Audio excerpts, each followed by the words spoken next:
Friday night, Friday night.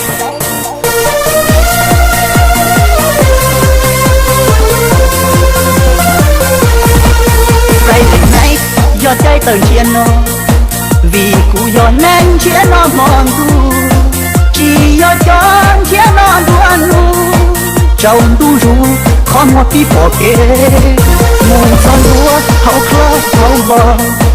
Mùa tình gà, tình chúa tình lia của trâu dũ chính đó nhua xia. Mùa bỏ tí cho mẹ đuông tiền tiền. Cú trong ý tu phá tu phùa, trâu tu rùa nhua tần thiên nó.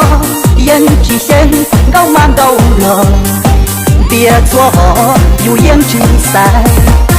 Saturday night gió cháy tàu sinh chi, từ mùa gì xa ý nhua đê trai nhua kén phá nâng mùa trừ đó thiết cũ để cơn gió chiều. Friday night, Friday night.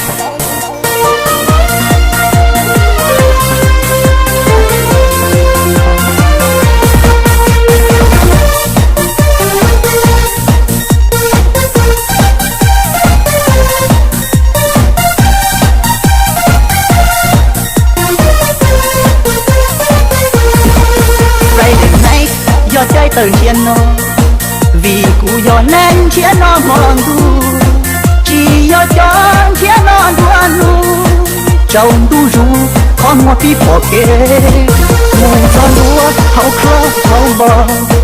Mùa tình gà tình chúa tình lia của trâu dũ chính đó nhua xia. Mùa bỏ tí cho mẹ đuông tiền tiền, uống trong ý tu phá tu phùa, trâu tu rùa nhua tần thiên nó. Yên chỉ xin gâu mang gâu lò, bia chua họ dù yên chỉ sai. Saturday night gió cháy tàu sinh chi, từ mùa gì xa ý nhua đê trai nhua kén phá nâng mùa trừ có chế cũ để cơ sầu lâu.